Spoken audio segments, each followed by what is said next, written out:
Because if everything is easy for your character, that's not fun to read. Like I used to think, why aren't there books where everything is comfortable and everything is nice? But I saw a movie once, I can't remember what it was, but everything went the way it was supposed to go. And by the end, I was like, what was I watching?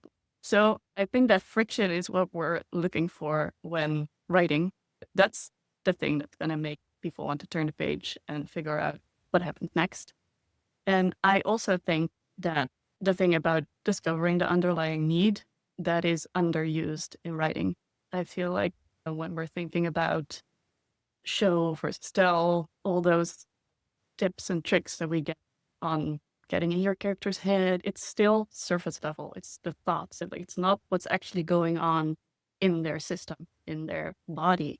And that's the thing that when you read about a character who goes through the same thing you're going through, you're going to resonate on an insanely deep level. That's the thing that makes you want to hug characters, shake them, and like throw the book out the window because something's not going the way that you want it to go.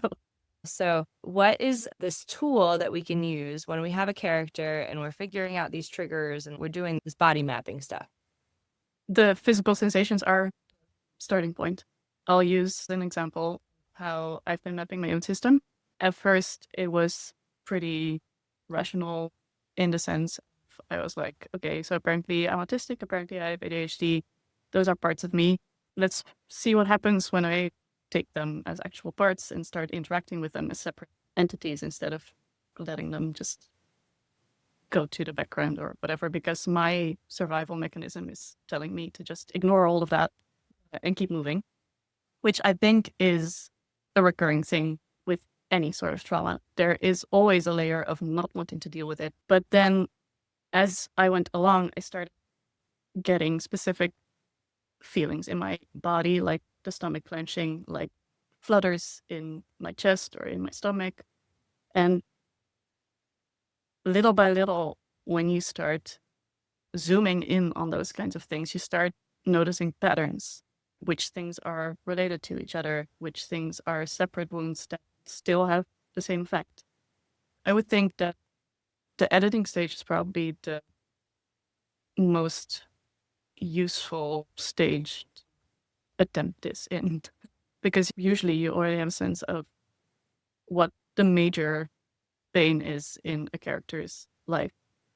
And then you can start figuring out when there's plot holes, when there's decisions that don't seem to make any sense. You can start figuring out what is happening in my character's body in that moment and why is that happening, or what are they thinking in that moment and why is that happening. When you're trying to solve a plot hole, a character does something or doesn't do something in a way that doesn't make sense, that would make the reader go like, yeah, they'd never do that. It's because they are not acting in line with their nervous system. If it's a situation that would make their nervous system go, no, hard no, don't do this, and they do it anyway without any issues, that's a huge plot hole. And there's something that they love more than anything, and they would do anything to make that happen, and they don't do it without any issues, that's also a huge plot hole.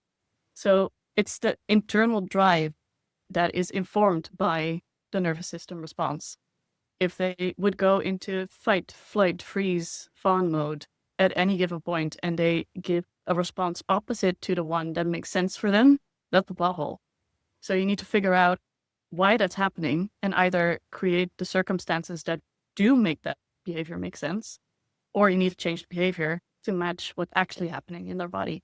And that way, when you're writing the actions from that space, I personally feel like it's really hard to leave plot holes unnoticed, because once you start looking through that lens, everything does or doesn't make sense.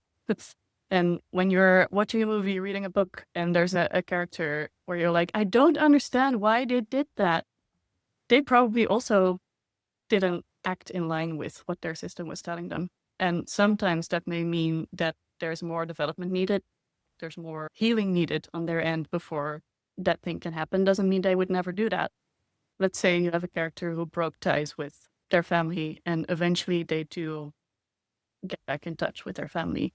there needs to be a lot of healing between point A and point B for that to make sense. Doesn't mean it can never happen, but there's a lot that needs to happen there before their body won't go into survival mode anymore.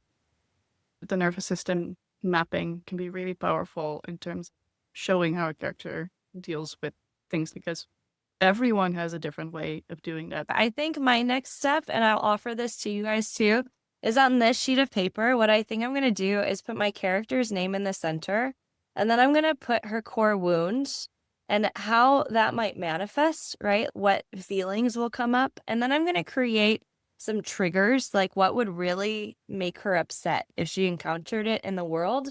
And then I'm going to see if the bodily reaction is the same or if they're different for each trigger. And then that bodily reaction will help me as I'm writing the scene. I'll just be able to kind of pick that up and see.